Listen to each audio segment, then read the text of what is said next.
Hello and welcome to Talking Home Renovations with House Maven. I am your host, Catherine McPhail. I'm an architect. I practice in Eastern Massachusetts. And most of my work is additions and renovations to existing homes. So I was thinking, well, how can I help people understand this process better? And I thought that my clients would be well served by having a podcast they could listen to that would have information that they need while they're making decisions or just thinking their project through. So I started this podcast and I started interviewing vendors and experts, other architects, contractors, and it's 2 years later turned into a podcast that sometimes has renovation stories, and sometimes I talk about how our buildings can affect our mental health. And today is one of those episodes. So I'm talking to a fellow architect, Isra Banks. Isra is a registered architect in Massachusetts. She's the founder and principal of Trivac Architects and faculty at Boston Architectural College. That's where Isra received her Master of Architecture. She has over 16 years of experience designing large and medium scale projects in Boston, Dubai, and Abu Dhabi. And her work and research, she has focused on promoting health and mental health by design. Isra and I are both board members of Artemis, which is Architects and Designers Mutual Aid Society. She and I are involved with getting that organization off the ground together. Anyway, here's my conversation with Isra. We're going to be talking about how to make our houses healthier for our mental health and our physical health through design. So my number one favorite is sunlight. One fact that when they did a study on students, they found that the more sunlight there was in classrooms, the better their exam and learning performance was. And the students who got more sunlight had much higher scores than students who were sitting in rooms that did have natural light. Also, there's research about microbes in our houses. So the more we're evolving, the more our houses are tending to be more enclosed and less open to the outside. And they found out this is encouraging the growth of new kinds of germs, new kinds of bacteria, indoor bacteria. And there's even kind of bacteria that thrives in sunlight that goes through a window. So there's this difference. Even if you have a window, you want to open it at certain points. So bacteria would die when people open the window and have fresh air. And the sunlight that comes through the opening, it's different from sunlight that comes through a window. So you mean having windows that actually open is important? Yes. Okay.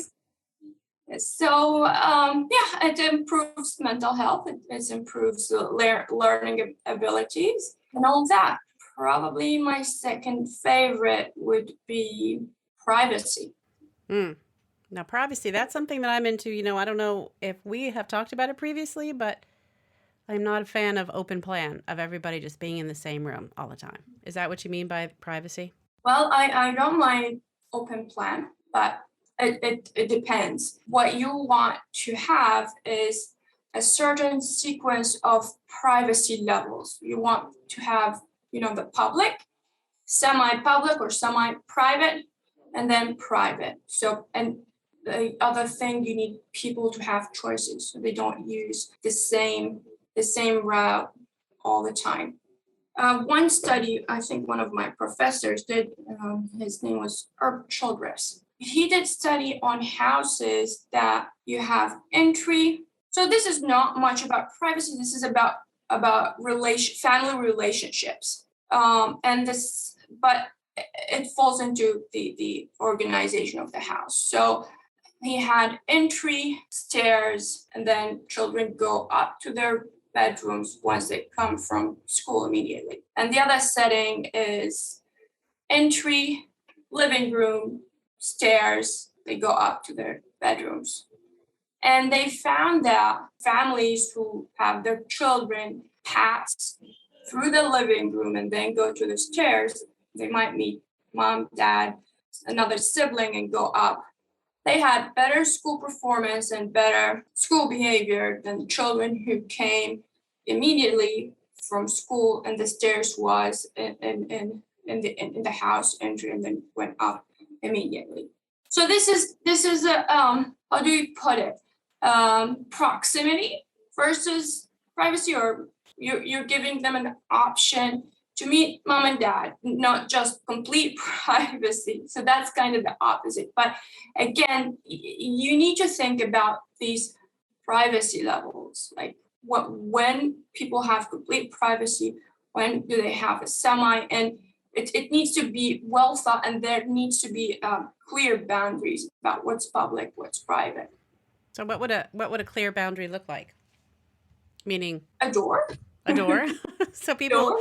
So meaning that if someone's in their room and the door is closed, it's clearly a private space. Clearly private. Right. Which so that makes sense for a bedroom, but then what about like the private Privacy. public spaces? Like semi-public for, let's say, for a living room. So in some cultures, it's pretty common that they have a family living room and then a reception room for, guests. It's very controversial because a lot of people have that reception room, but they don't use it.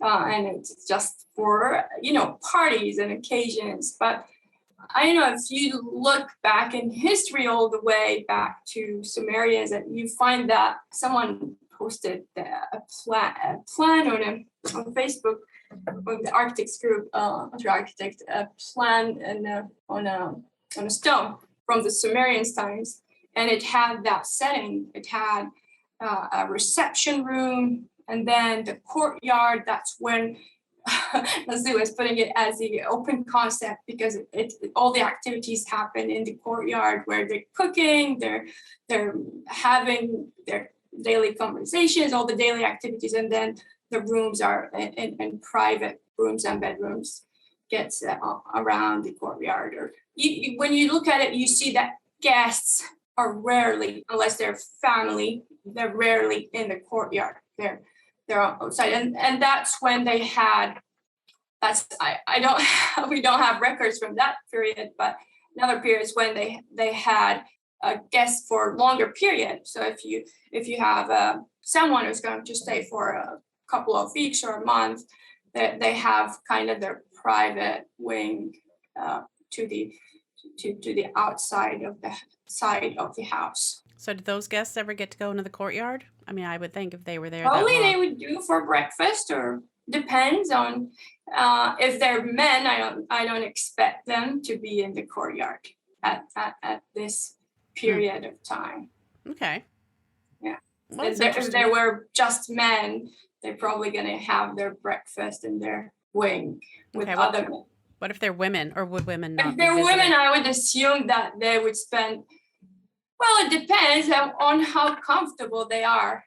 If they're friends with the other women, they would come in. If they're not, they don't want to disturb the family, they're going to stay in their private wing.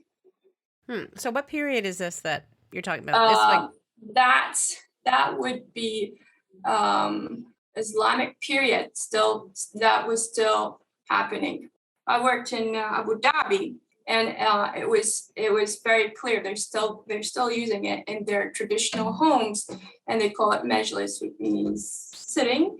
That's the reception room is called that? Yes, reception. Okay. So a sitting room for guests, basically, which we had here too in the traditional homes, and we still kind of do. And I run into that with people saying they never use their living room. Mm-hmm. Right. So the living room or the parlor would have been that idea here too. Yeah, but let's say in Abu Dhabi, it's completely separate.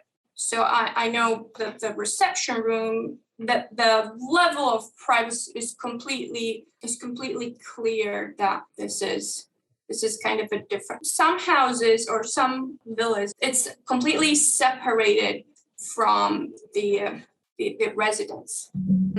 And that's a good thing. So in terms of our mental health, it's a good thing to have that kind of privacy. Yeah. How do you think that could translate to a modern home? I'm trying to make a point that how we evolved from but no, that's not that's the norm. No. Okay. The norm is there were these options in the past, but we at this point the level of privacy is what we're comfortable with. So it's different. Similar is, so I asked a friend who specialized in mental health about what colors do you recommend for mental health, and she said their research proved in the 60s or 70s they thought that pastel, and she said this is ridiculous. Pastel colors are good for mental health. This is ridiculous because it depends on the person themselves, what makes them feel happy. So this is subjective. And same thing with privacy. There are probably general ideas about people need bedrooms and moms, let's say, need to change in a private place, and kids, teenager probably need their own space to change. So that's a common level of privacy. But the point I was trying to make is that level is different from one culture to another culture. Yeah. And what you need to do is to make these levels like private, semi-private, semi-public, and then public. So the public could be the yard. Okay. So I would say semi-public, the yard. The street would be public. The street. So the front porch would be public. Yeah. Right. And then as you get, then there's the public, more private public spaces, like, the library or maybe the family room, places you wouldn't bring guests that you don't know very well. And then, of course, the private, where you might bring guests, but that's a different thing. You have to know them pretty well to take them to your bedroom, I guess, is what I'm saying. Yeah, it depends on the situation and depends on the person themselves and the culture. And but it needs to be well thought, depending on this certain family, their habits, who are they entertaining, what kind of guests they're expecting. Mm-hmm. Yeah, and it might vary, like how comfortable they feel having people in their houses. They don't have to do what everybody else is doing. They could set it up in a way that they have an entertainment space that makes them feel okay. I find my level of comfort in having people over to my house has changed after the pandemic. So I feel comfortable on my front porch, and I have nice furniture out there now, so it's like a little living room, and I feel okay out there. And I get a little more anxious as people come into my house. So I feel it more than I used to, in terms of like how okay I am with people coming in. But okay, so that's good to think about. Another thing would be views and green and plants. Plants not only serve as air purifier, they also provide, they support our mental health for some reason. The closer to nature we are, and that includes sunlight too, the better our mental health gets. So natural views, a lot of green, a lot of house plants, that's definitely important. I'm sure you know that there's a whole science called biophilia, and it studies the effect of nature on our mental health. I think houseplants are great. A lot of people think they can't grow houseplants, and they're just not growing the right houseplants in the right place. And that's the same for all plants. They just need to be, where they can get their needs met. So you could design for houseplants. You can create places to put them. You can create ways that they can frame the windows, or you can people I know who are into houseplants have designed their space to accommodate them in a beautiful way. So yeah. That seems to be not something people are that interested in talking to me about, but I feel like it can make a huge difference. Yes. And there are a lot of plants that you don't have to kill the plants. Yeah. That's not a thing. Huge difference for air quality. And there are certain plants, I don't have them on the top of my mind, probably on my blog, but there are certain plants that have better effect in purifying the air. Mm-hmm. Yeah. And then if you have a cat, there's that balance too, because some of them are toxic to cats. Yeah. So, but I think it's worth planning for houseplants in your house for your mental health and health. Mm-hmm. Yeah. So yeah, health in general, we need to move more. That's a fact. So if you have stairs and you can climb up the stairs, make it a point that you go up and down and move around the house. So don't be afraid to use the stairs. Another thing I wanted to mention is curves. It turned out that curves, for some reason, curves makes us happy or makes us feel safe. Interesting. That might. You think it has to do with plants or just a Yeah, natural yeah, shape? organic. I don't know. It does Yeah. have to do with nature, maybe. Hmm. They didn't figure out why yet, but yeah, Yeah. I think. So does that mean that we should create our house in curves? No.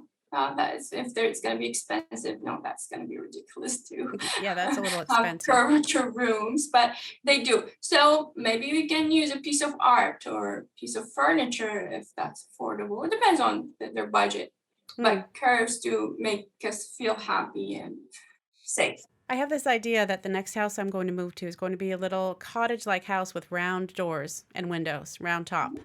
You think that's because I feel like it? But they could be like a Gothic arch, a pointed arch. That's okay too. But just the idea of having little rounded doors, it just feels like my life would be so happy. I feel like my life would Yeah, be happy if I had round top doors. Is that kind of silly? I guess it's because it's a certain kind of fantasy style cottage that I also just imagine having a simple, happy life in. So, but yeah, for some reason, I'm really right now drawn to those. But you know what I mean, though? The old, yeah, thick wooden doors that are round on the top. And I don't know. So, yeah, I totally think curves would make me happy. yeah. Yep. I don't know, that's what research says. Mental health research says Interesting. that looking at curves makes us feel safer and better. Hmm. Very interesting. Yeah. Okay. Other things are not related to our mental health, but our physical or probably respiratory health is the indoor air quality. Yeah. That's really really important. Yeah.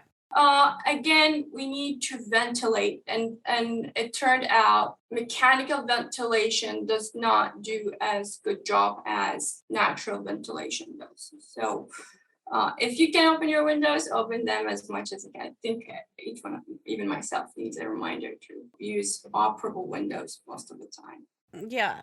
Do you have air conditioning in your I house? do have central, yes. Yeah. You don't need any reminder if you don't have air conditioning, I can tell you, to open the window. There are lots of bacteria and mold that can live in HVAC systems. Probably you're lucky that way because your systems are naturally getting clean and cleansed. Yep. Your house systems Um, clean and cleansed. yep.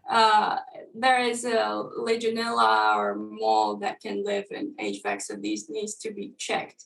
Mm. And the HVAC systems and the ducts needs to be checked periodically. Otherwise, it will have really dangerous effects on our respiratory system. Yeah. I had an air quality episode I pretty recently, so in I don't know, maybe a month ago. So if anybody wants to listen to that about radon and indoor air quality. I listened to that. It was awesome. And it Oh, was no, did you? shocking to hear that candles are not so good for our health. Yeah. That was a bummer to me because I I know love that was. scented candles. Yeah. Yeah, I mean it makes sense that it would have little molecules of not so Yeah, great things. Yeah.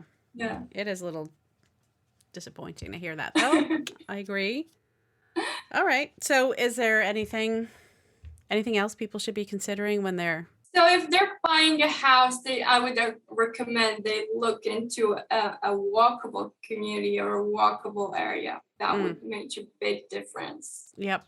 And I wish I had, the authority or the effect to let all cities uh, make their neighborhoods walkable. Mm. Yeah, that is really important for our Yeah. mental health. Yeah. Okay. And physical health. We want Well, to, of course, and the physical health. Yeah, I mean, obviously the physical health, but just I think for our mental health too, it helps. I mean, for physical yeah, and mental health, walking is great. And also you can meet your neighbors and you can be in nature and you can exactly. go on a walk. When you are helping somebody redesign their house, do you Mhm. talk to them about these things, these aspects? I do, yeah. Yeah. I do. I wish they would listen more. But I do. Yeah. I do. And I'm trying to spread the word. Yeah. Every once in a while, I have an episode about mental, like designing, thinking about our own human health needs and mental health needs, Yeah.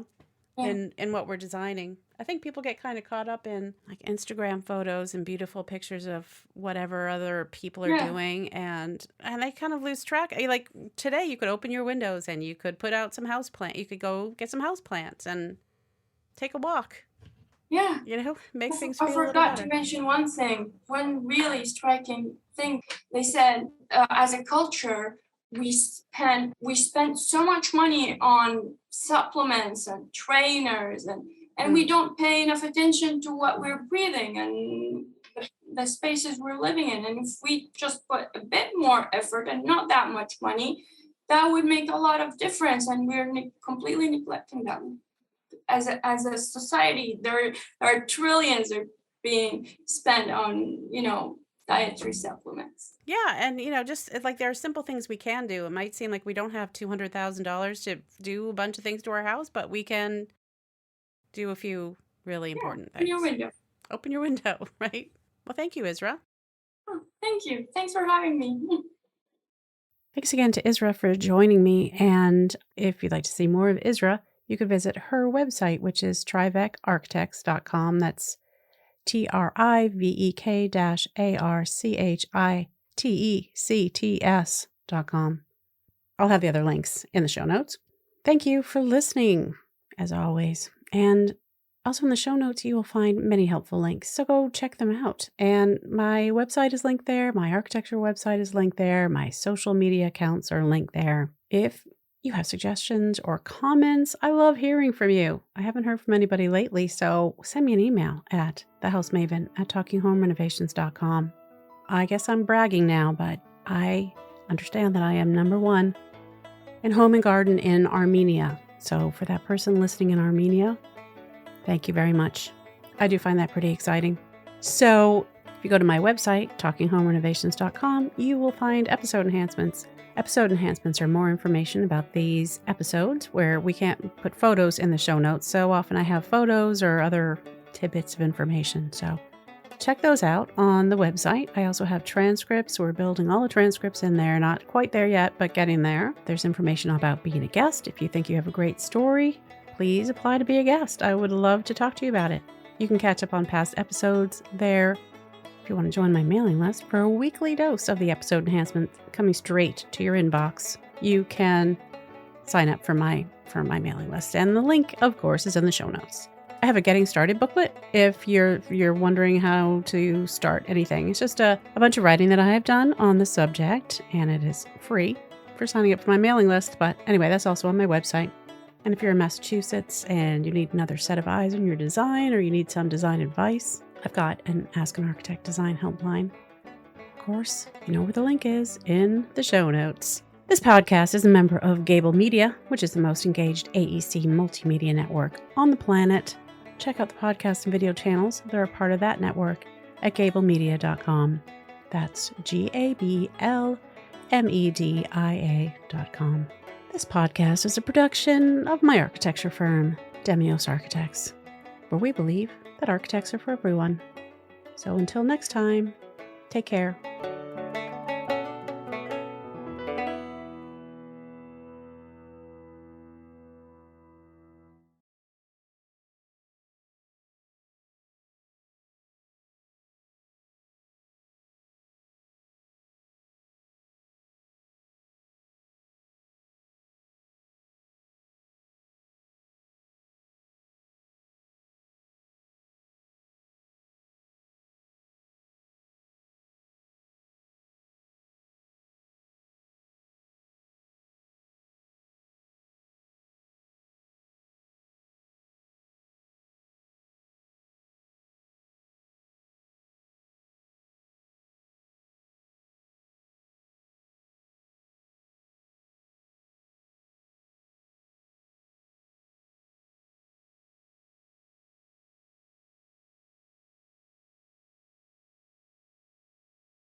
we're going to be talking about how to make our houses healthier for our mental health and our physical health through design.